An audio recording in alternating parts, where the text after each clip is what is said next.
Bagaimana aku tidak melarang Sinyo melihat ke belakang? Di belakangnya dia ada sosok wanita setengah ular dengan wajah yang menyeramkan dan lidah yang menjulur yang sedang tepat berada di belakang Sinyo sambil mendesis dan berbisik memanggil-manggil namanya.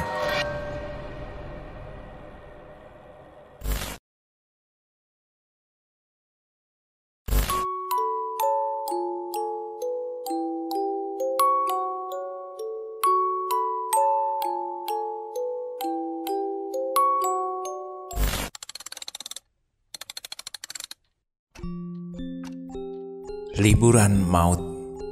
Tulisan ini ditulis oleh Hupe. Linknya ada di deskripsi, jadi buat teman-teman yang mau kepo langsung saja add ya. Dan juga yang baru aja nonton, kita sudah ada di part kedua. Jadi yang belum nonton part 1 silahkan cek di deskripsi. Mari kita lanjutkan ceritanya.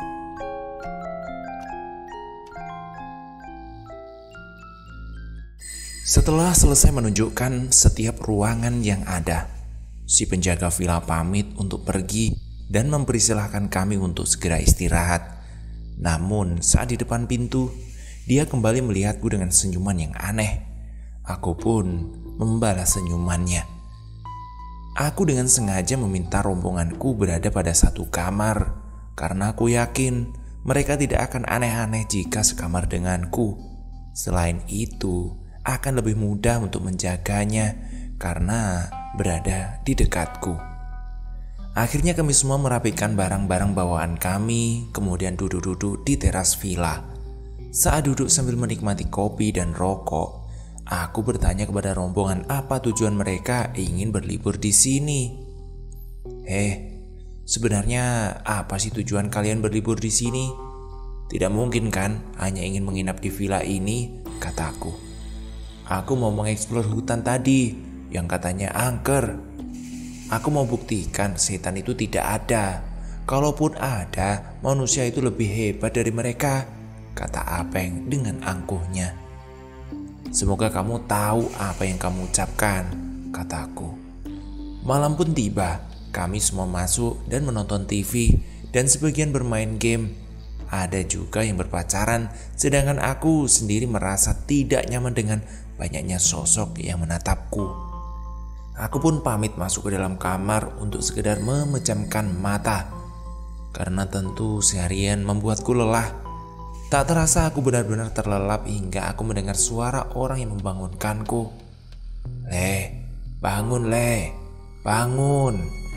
Ayo bangun, ada bahaya yang mendekat. Kata suara itu benar-benar jelas di telingaku. Perlahan aku membuka mataku dan mulai melihat sekelilingku.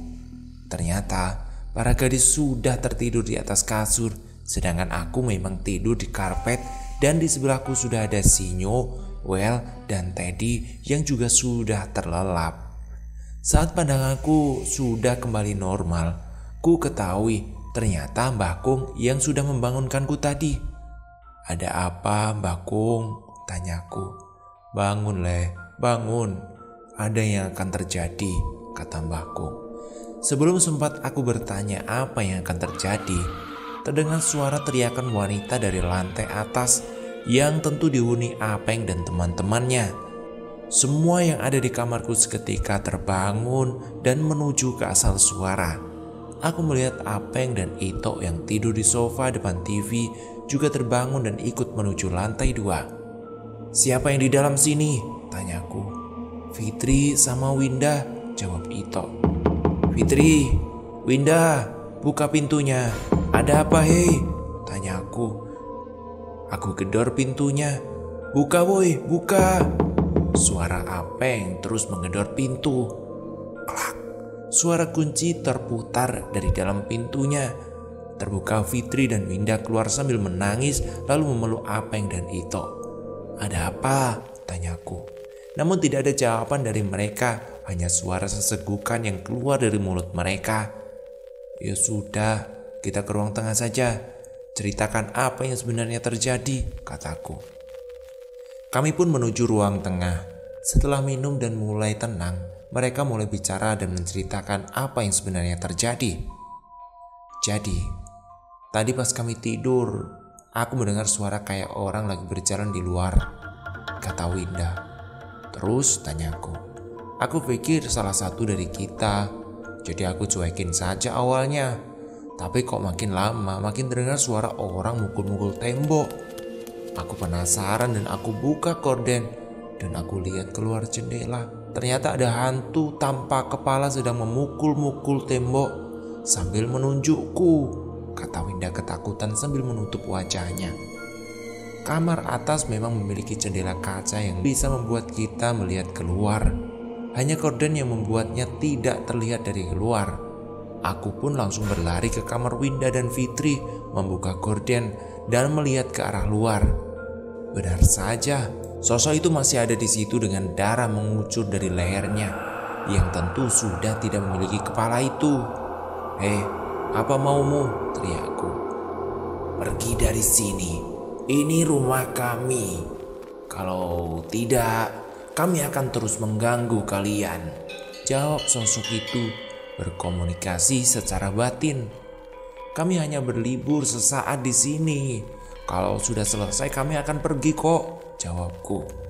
Kami akan membuat kalian cepat pergi dari sini, kata sosok itu lalu berjalan menjauh dan menghilang di telan kegelapan malam.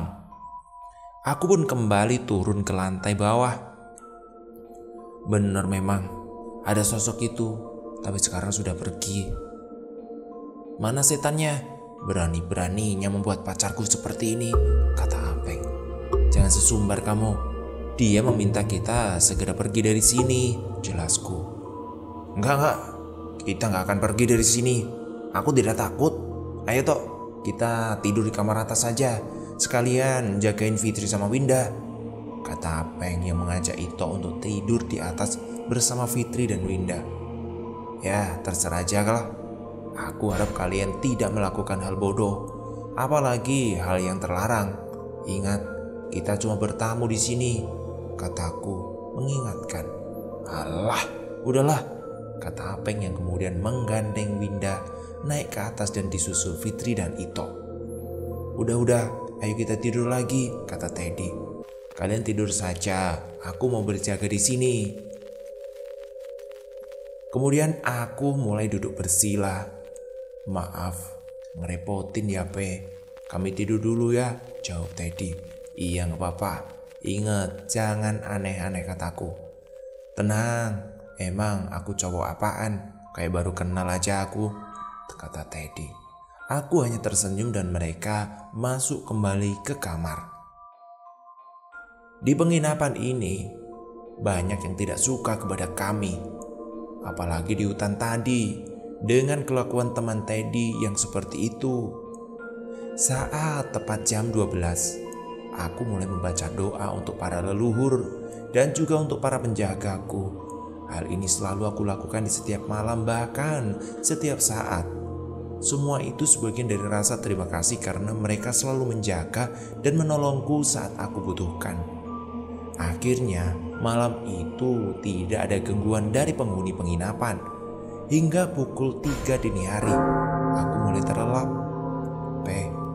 Pe, bangun Pe, terdengar seorang yang membangunkanku. Iya, kataku sembari mengumpulkan kesadaranku. Ayo kita bangun, kita nyari sarapan buat yang lain, katanya. Aku pun menggeliat dan mengucek mata. Sinyo sedikit memaksaku dan menggerakkan badanku. Iya, bentar ya Nyo, aku cuci muka dulu, kataku. Aku pun bangun dan menuju kamar mandi. Saat aku membuka pintu, terlihat sosok Kunti yang mencoba menakutiku dengan mukanya yang pucat dan lidahnya menculur.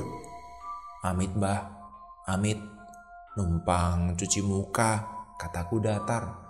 Sosok itu pun menghilang begitu saja menjadi asap kemudian lenyap.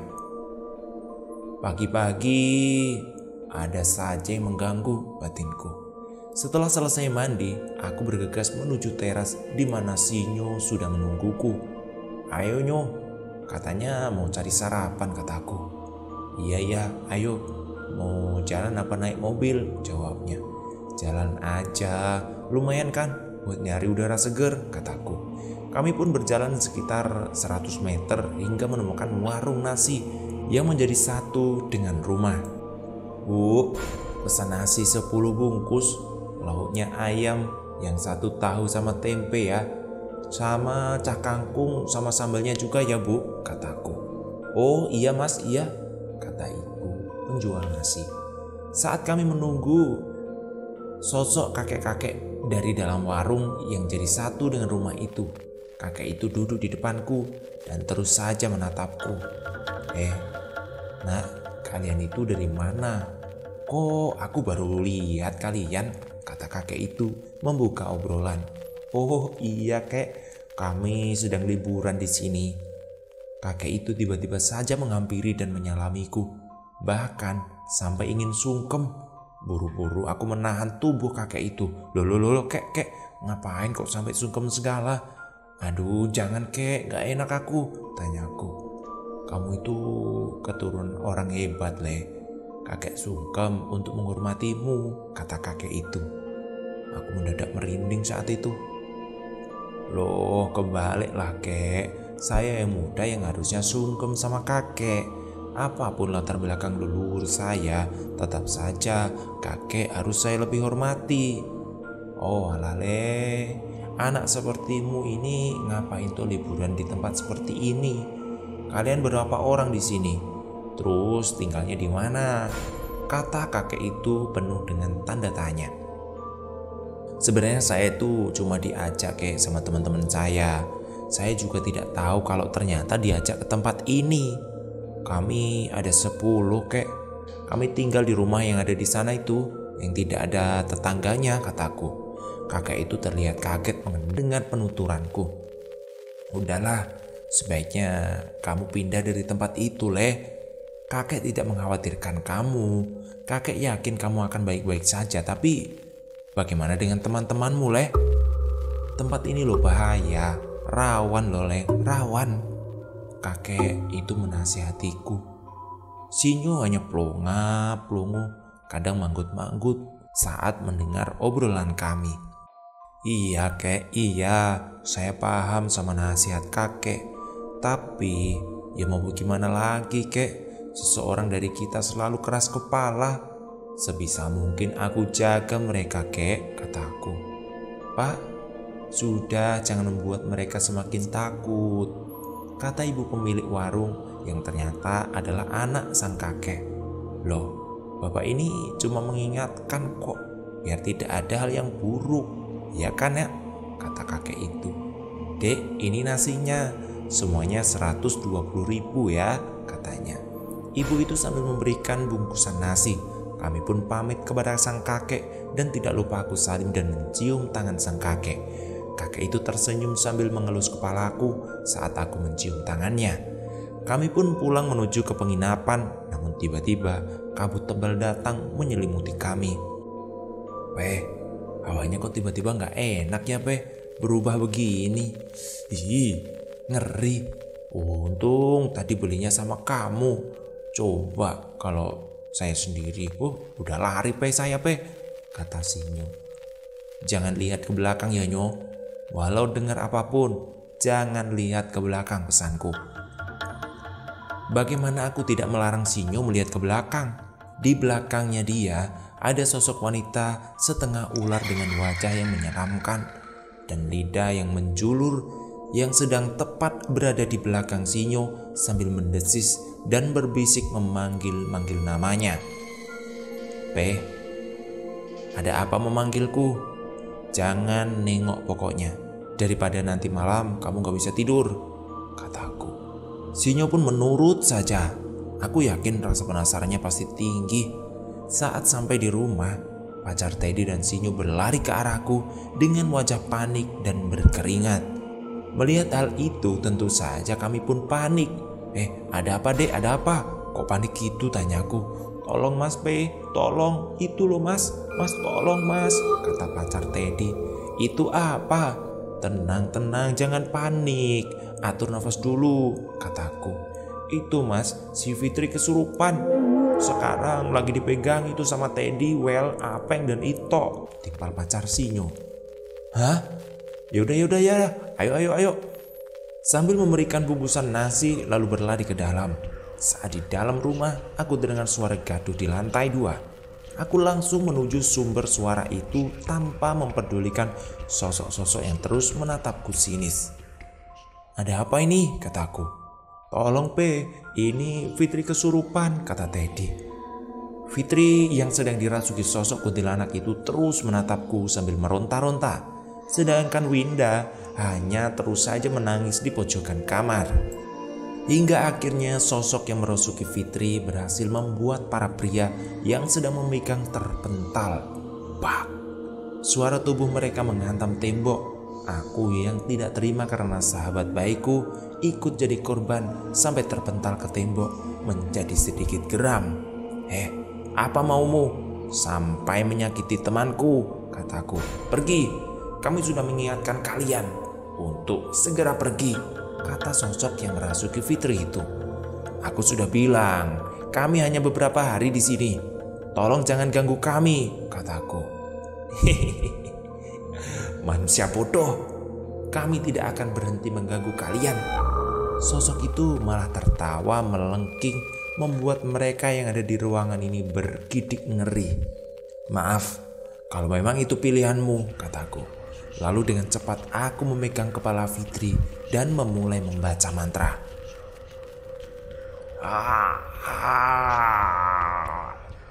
Ingat, masih banyak penghuni lain yang tidak suka dengan keberadaan kalian. Ucapan terakhir sosok itu, kemudian sosok itu pergi meninggalkan tubuh Fitri yang sekarang sedang pingsan. Udah tidak apa-apa. Biar dia beristirahat. Nanti biar para gadis yang menjaganya. Winda, tolong jaga Fitri sebentar ya, kataku sambil pergi turun ke lantai bawah. Dek, tolong jagain Fitri ya. Dia sedang pingsan di atas, kataku kepada pacar Sinyo dan Teddy saat aku berada di lantai bawah. Iya mas, iya. Sarapan dulu nih, nanti biar yang lain nyusul. Aku pun pergi ke teras depan untuk sarapan sambil menikmati udara segar yang ada di tempat ini. Sebisa mungkin aku coba santai, walaupun banyak yang terus menatapku saat itu. Tak berselang lama, Apeng, Ito, Sinyo, Well, dan Teddy menyusul untuk sarapan di teras. Jadi gimana? Masih tidak percaya kalau kita tidak hidup sendirian? Alam kita dan mereka itu bertetangga, kataku menyindir. Aku masih tidak percaya dan tidak takut kalau tidak melihat sendiri, kata Apeng. Dari awal saja sudah banyak kejadian tidak logis yang menimpa kita. Bahkan barusan kamu lihat sendiri, si Fitri kerasukan, kataku. Apeng hanya diam saat itu. Mungkin saat itu dia sedang berpikir. Mas, memangnya siapa tadi yang merasuki pacarku? Kata Ito tiba-tiba. Oh itu, salah satu makhluk yang menghuni hutan ini. Yang mana? Yang kelihatan itu? Kembali tanya Ito. Iya, yang itu, kataku. Dia tidak menjawab lagi dan hanya diam saja dengan tatapan fokus ke arah hutan. Ini sebenarnya adalah awal malapetaka yang menimpa kami. Pada sore hari, aku sedang berbaring di kamar sambil membaca komik dari handphoneku. Tiba-tiba, sosok Mbah Kung datang menemuiku. Rahayu Kung, kataku. Rahayu Le. Sebaiknya cepat nyusul temanmu yang sedang menuju hutan, kata Mbah Kung. Hah? Siapa Kung? Tanyaku. Dia yang ingin melampiaskan amarahnya karena kekasihnya dirasuki, jelas Mbah Kung. Dak. Jantungku rasanya berhenti sejenak. Ito, jangan bilang gara-gara aku memberitahu siapa yang merasuki Fitri, dia malah bertindak bodoh, batinku. Aku langsung berlari menuju ruang tengah. Tok, Ito, Tok, teriakku. Lantas semua yang ada di penginapan ini kaget dan menuju ke arahku. Apa sih berisik amat, kata Apeng. Ada apa, Pe? Tanya pacar Teddy. Ada apa sih, Pe? Semua sahabatku bertanya hal yang sama. Ito mana Ito? Tanyaku. Mereka saling melihat satu sama lain namun tidak ada yang melihatnya. Hah, bocah goblok. Nyo, Ted, Well, ikut aku, kataku sambil mengajak mereka. Emang mau kemana sih? Kata Fitri yang sudah membaik saat itu. Ke hutan, itu akan melakukan hal bodoh, kataku. Aku ikut ya, jawab yang lain serempak. Yang cewek di rumah saja, biar gak ribet, kataku. Gak mau mas, gak mau. Yang ada kami malah diteror kalau ditinggal sendiri, bela mereka. Ya sudah yuk, cepat, firasatku gak enak ini, kataku. Aku langsung menuju mobil. Kami pun pergi menuju pinggiran hutan yang ternyata kami masih sempat, karena aku melihat Ito yang sedang berjalan sambil membawa jerigen persediaan bensin yang isinya mungkin hanya sisa setengah. Saat mobil berhenti, aku pun langsung beralih menuju Ito yang sedang mengucurkan bensin ke sebuah batang pohon. Kertak, kertak, kertak. Tiba-tiba saja pohon-pohon yang ada di atas pohon itu patah. Aku yang saat itu sudah dekat dengannya melihat ada sosok genderuwo yang sedang mematahkan batang pohon itu dan menjatuhkannya ke bawah. Refleks, aku langsung berteriak, "Awas di atasmu!" Dengan teriakanku, Ito langsung mendengar, langsung melihat ke atas dan melompat ke arahku. Tak! Suara batang pohon yang patah dan bagiannya yang runcing menacap ke tanah. "Ngapain kamu di sini, ha? Nyari mati? Aku kan sudah bilang jangan melakukan hal yang bodoh." "Aku gak terima. Pacarku digituin mas. Aku mau balas mereka," kata Ito. "Ini wilayah mereka toh. Kita cuma tamu. Udah, ayo ikut aku. Nyawamu sedang diincar di sini." Ito akhirnya menurut. Mungkin dia mulai percaya dengan omonganku. Sementara sosok yang menjatuhkan batang pohon itu terus saja mengawasi kami. Begitu juga dengan penghuni hutan lainnya. Saat di pinggir hutan, teman-temanku sudah menunggu di sana. Namun tiba-tiba, "Mas Rupe, mas, ular mas!" teriak mereka sambil berlari dan menuju ke belakangku. "Hah? Mas, tolong mas!" Saat aku menengok ke belakang, ternyata badan Ito sudah dililit ular itu, lalu dibawa pergi masuk ke dalam hutan. Aku yang melihat hal itu tentu saja langsung berlari mengejarnya. Tapi sayang, ular itu sangat cepat dan menghilang di balik pepohonan. Goblok, aku kecolongan, batinku saat itu. Teman-teman yang lain pun mulai panik dan para wanita mulai menangis saat itu. "Mas, ini gimana mas? Kemana Ito? Aku takut mas," kata Fitri. "Aku mau pulang." "Aku mau pulang," tangis Windy sambil memeluk Apeng. "Pe, ini gimana Pe?" kata Teddy. "Udah, semuanya tenang dulu. Kita harus mencari Ito bagaimanapun caranya." "Maaf, aku kecolongan," kataku. "Kalian pulang dulu, ambilkan tasku lalu bawa ke sini. Aku akan mencari dengan sebisa mungkin." Mereka pun pergi menggunakan mobil menuju ke penginapan. Tak lupa aku menyuruh Mbah Putri untuk mengawal mereka. "Kalian di sini saja, jaga-jaga. Nanti kalau Teddy datang," kataku. "Enggak, aku ikut. Ito itu kawanku. Jadi aku akan menolongnya dengan atau tanpa kalian," jawab Apeng. "Ini sudah sore, bahaya. Oke, kita semua tetap di sini sebaiknya ya. Kita berada dalam mobil saja biar aman," kataku. Mereka pun setuju dan kita akhirnya masuk dalam mobil Apeng sambil menunggu Teddy serta yang lainnya. Saat di dalam mobil, tiba-tiba saja Winda berteriak kencang. Ular!" Teriaknya spontan. Kami langsung melihat ke arah mana ular itu berada. "Itu mas, itu di belakang," katanya sambil menunjuk ular. Aku sendiri kaget melihat ular sanca atau piton besar sedang menggeliat.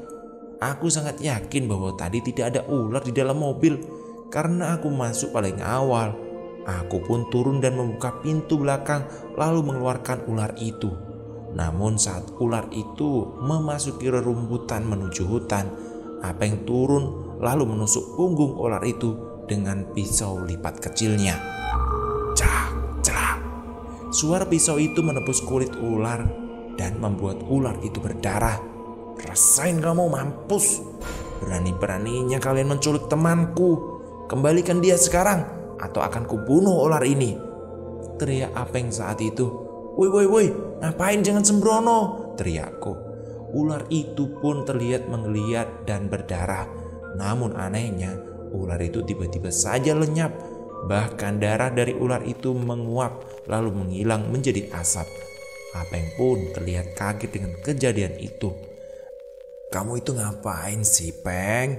Jangan memperburuk suasana. Kita sedang semakin diincar ini. Gara-gara ulahmu, kita semua jadi repot. Aku gak takut. Aku cuma mau temanku dikembalikan, teriaknya. Pak! Sebuah pukulan aku daratkan ke pipinya sampai ia terjatuh. Dah! Aku sudah gak peduli dari awal. Aku tidak suka denganmu, teriaknya sambil mencoba menusukku dengan pisau. Aduh, ceritanya bikin jantungan.